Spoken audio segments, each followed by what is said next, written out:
করুণ অবস্থা, কারে কি বাঁচাবো মানে বাঁচানোর মতো কেউ কোনো পরিস্থিতি না। ইতিহাসে আর হয়েছে বলে আমার মনে হয় না, এটা মানে এবারই আমার মনে হয়। একজন মহিলার বুরকা পরা লাশ একটি হাওরে ভেসে উঠেছে, আপনারা দেখতে পাচ্ছেন।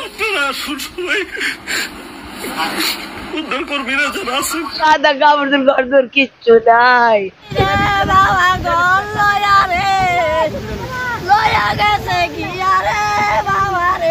জানা গেছে কুমিল্লায় মারা গেছে 37 জন, খাগছড়াইতে 52 জন এবং নোয়াখালীতে 48 জন। পানিবন্দী হয়েছে 5 কোটি মানুষের বেশি।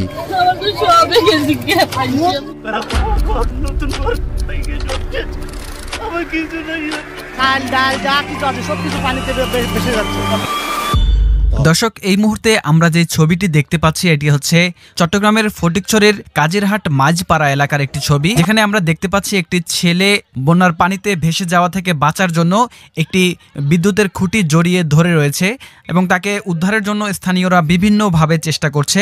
আমরা যতটুকু জানতে পেরেছি যে এই ছেলেটি একটি মাদ্রাসার শিক্ষার্থী এবং বন্যা পরিস্থিতির জন্য তার মাদ্রাসা বন্ধ হওয়াতে তার বাবা তাকে মাদ্রাসা থেকে আনতে গিয়েছিলেন এবং তাকে নিয়ে ফেরার পথে বন্যার প্রচণ্ড স্রোতের মুখে পড়ে এবং সেই স্রোতের সঙ্গে যুদ্ধ করতে করতে এক পর্যায়ে ছেলেটির বাবা স্রোতের তোরে ভেসে যায় এবং সেই শিশুটি কোনো রকমে বিদ্যুতের খুঁটি ধরে বেঁচে যায় এবং পরবর্তীতে স্থানীয়রা তাকে উদ্ধার করে নিয়ে আসে।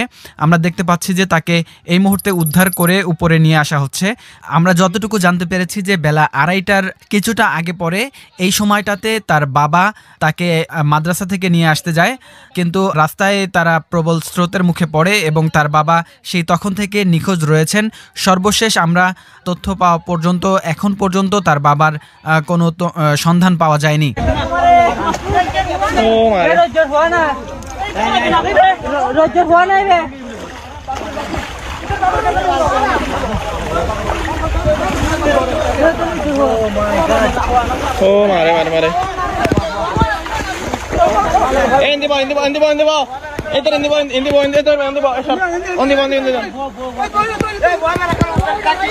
দর্শক, আমি যদি আপনাদেরকে জানিয়ে রাখি যে আমরা এখন যে জায়গাটির কথা বলছি সেটি হচ্ছে চট্টগ্রামের ফটিকছড়ি ছাড়াও রাউজান ও হাটহাজারীর বেশিরভাগ এলাকা হঠাৎ করে ভারতের বাঁধ খুলে দেওয়ায় এবং পাহাড়ি ঢল ও টানা বৃষ্টিতে প্লাবিত হয়েছে। ডুবে গেছে সড়ক, ফসলের জমি ও মাছের পুকুর। পানিবন্দী হয়েছে 2.5 থেকে 3 লাখ মানুষ।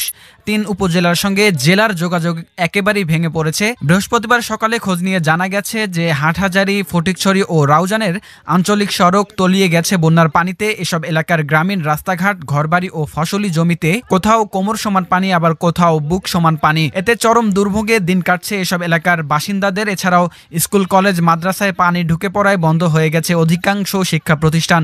খোঁজ নিয়ে জানা গেছে ফটিকছড়ি উপজেলার 18টি ইউনিয়নের সবকটি গ্রাম প্লাবিত হয়েছে। ধুরং ও হালদা নদীতে পানির চাপ বৃদ্ধি পাওয়ায় কয়েকটি স্থানে ভেঙে গেছে বেড়িবাঁধ। ঘরবাড়িতে হাঁটু থেকে কোমর পরিমাণ পানিও উঠেছে। দর্শক, যদি জানিয়ে রাখি যে ফটিকছড়ির ধর্মপুর ইউনিয়ন পরিষদের চেয়ারম্যান মাহমুদুল হক জানিয়েছেন যে তার ইউনিয়নের 3টি ওয়ার্ড বন্যায় ক্ষতিগ্রস্ত হয়েছে। পশ্চিম ধর্মপুরে প্রায় সব ঘর বাড়িতে পানি ঢুকছে, সড়কেও হাঁটু পানি জমেছে। ফটিকছড়ি উপজেলার নির্বাহী কর্মকর্তা মোজাম্মেল হক চৌধুরী জানিয়েছেন উপজেলার কমবেশি প্রায় সব এলাকা প্লাবিত হয়েছে। প্রায় 1 লাখ মানুষ পানিবন্দী হয়ে রয়েছেন। সরেজমিনে দেখা গেছে রাউজানের বিভিন্ন এলাকা মিলে প্রায় 50,000 মানুষ পানিবন্দী হয়ে রয়েছেন। স্থানীয় বাসিন্দারা জানিয়েছেন হালদা নদীর হাটহাজারীর অংশে বেড়িবাঁধ দেওয়া হলেও রাউজান অংশে তা নেই। কোনো উপায় নাই, শুধু আপনারা বরং আমাদের জন্য আরও বেশি প্রবলেম ক্রিয়েট করছেন, কারণ একদিন পরে আপনারও পানি লাগবে। ওখানে পানি নাই, ড্রাই ফুড নাই, তো আমরা সব ক্যারি করার চেষ্টা করছি। যে কারো ভাবনার চেয়ে অনেক বেশি পানি এসেছে এবং পানির উচ্চতা বেশ উঁচু, বেশটুকু পানির লেভেল রাইজ করেছে। আমাদের সেনাবাহিনীর 40টা টিম কাজ করছে, নৌবাহিনীর 10টার মতো টিম কাজ করছে এবং আমরা ভিতরে যাওয়ার চেষ্টা করছি এবং প্রায় 3-4 হাজার লোককে আমরা শিফটিং করেছি এক জায়গা থেকে আরেক জায়গায়, বাট পুরোপুরি তো আনা যায় না, একটা উঁচু জায়গা থেকে আর একটা উঁচু জায়গায়। এখন আমাদের আমি আসার পথে দেখলাম ফুলগাজীতে প্রায় 1 হাত পানি কমেছে। ফুলগাজীতে, পরশুরামেও আমাদের আজকে 3টা টিম গেছে, 3টা টিম ওখানেও বেশ কিছু পানি কমেছে বলে আমি শুনেছি। আমি পরশুরাম পর্যন্ত যেতে পারিনি, আমি ফুলগাজী পর্যন্ত গিয়েছি। এখন যেটা হলো যে কিছু হসপিটালে প্রেগনেন্ট মহিলারা আছে, যেমন আমার স্পিড বোটও 3 জনকে আমি নিয়ে আসছি, আমি এসে সদর হসপিটালে দিয়েছি। তো আমার ট্রুপসকে আমি ইনস্ট্রাক্ট করেছি যে আগে যারা অসুস্থ তাদেরকে ট্রান্সপোর্ট করার জন্য। আর এদিক থেকে আমাদের যত রিলিফ ম্যাটেরিয়াল আছে সব রিলিফ ম্যাটেরিয়ালগুলি আমরা দিয়ে দিচ্ছি এবং আসার পথে পেশেন্টদের নিয়ে আসবে। আমি শুধু একটাই জনগণকে অনুরোধ করতে চাই, যাদের প্রিয়জনরা আছে তারা যেন সবাই এদিকে রওনা না হয়। পুরো রাস্তা ভরে অনেক মানুষ যাচ্ছে, যাওয়ার কোনো উপায় নাই। শুধু আপনারা বরং আমাদের জন্য আরও বেশি প্রবলেম ক্রিয়েট করছেন, কারণ একদিন পরে আপনারও পানি লাগবে। ওখানে পানি নাই, ড্রাই ফুড নাই। তো আমরা সব ক্যারি করার চেষ্টা করছি। আপনারাও সবাইকে বলুন যে আপনারা না যেয়ে সেনাবাহিনী অথবা স্বেচ্ছাসেবী বাহিনীগুলিকে সহায়তা করুন খাবার দাবার দিয়ে, যাতে ওরা ওখানে পৌঁছাতে পারে। আর যারাই এখানে আছে, আশেপাশে যারা আছে, এখানে যেন খাবার দাবার না দেয়। ভিতরে অনেক ডিস্ট্রেস মানুষ আছে, ওখানে খাবারটা দিতে হবে। আপনারা আসুন সবাই, উদ্ধার কর্মীরা যারা আছেন। আমি একজন প্রবাসী, ওমান প্রবাসী। আমার বাড়ি হচ্ছে ফেনী। এরকম অবস্থান ফেনীতে নাই।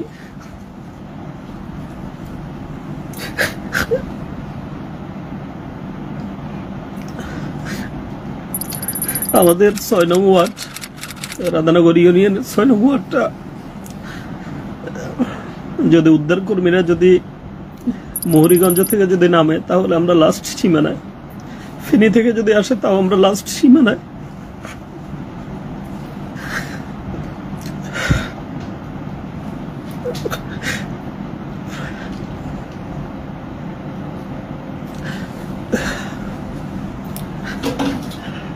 আমি আকুল আবেদন জানাবো যারা উদ্ধার কর্মী আছেন, যারা আমার লাইভটা দেখছেন, একটু শেয়ার করেন কষ্ট করে, যেন উদ্ধার কর্মীদের নজরে পড়ে। যারা উদ্ধার কর্মী আছেন তারা মেহরবানি করে আমাদের এই লাস্ট সীমানার দিকে একটু লক্ষ্য করুন। আপনারা মৌরিগঞ্জ যদি নামলে ওইদিকে অবস্থা একই, চতুর্দিকে অবস্থা একই জানি, কিন্তু আমাদের এদিকের অবস্থা সবচেয়ে বেশি ভয়াবহ। আমাদের বাড়িটা খাস করে একদম নদীর পাশে, লাস্টে আমাদের গ্রামের ভিতরে একদম লাস্ট আমাদের বাড়িটা, যার কারণে আমাদের বাড়িটা অনেক নিচু নিচু নিচু জায়গার মধ্যে আমাদের বাড়ি, যার কারণে আমাদের ছাদের মোটামুটি ভাবে। আর কিছুক্ষণ আগে আমি একটা খবর পাইছি, খুব কাছাকাছি চলে আসছে। আর হয়তো 1-2 ঘন্টা আল্লাহ তাআলা যদি হেফাজত করে ওনাদেরকে, 1-2 ঘন্টা হয়তো পানি ছাদে আসবে না। যেভাবে বৃষ্টি হচ্ছে আর পানি বাড়তেছে, এভাবে হয়তো 1-2 ঘন্টার মধ্যে কি হয় সেটা একমাত্র উপরওয়ালাই জানে।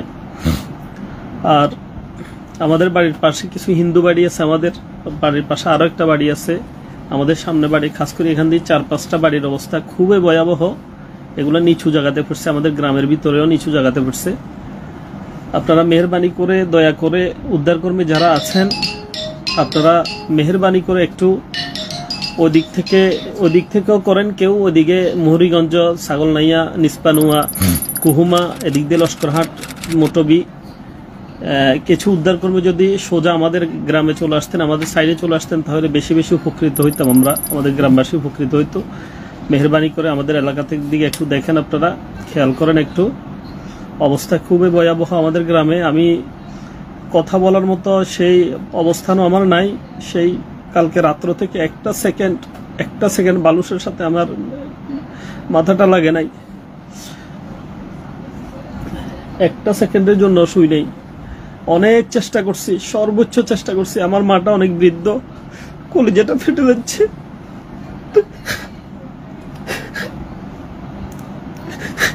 বাড়িতে আমার জেঠি আছে, পাশের বাড়িতে অনেকগুলো মুরব্বী আছে, 5 ওয়াক্ত নামাজ।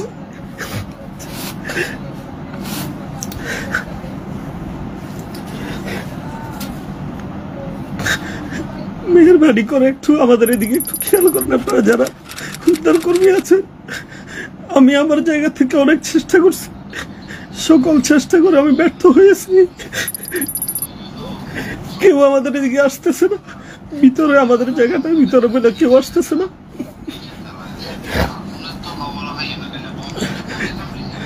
কারোর সাথে কোনো যোগাযোগ করতে পারতেছি না। অনেক দূর থেকে একটু যোগাযোগ করছিলাম, একটু আগে, আধা ঘন্টা আগে।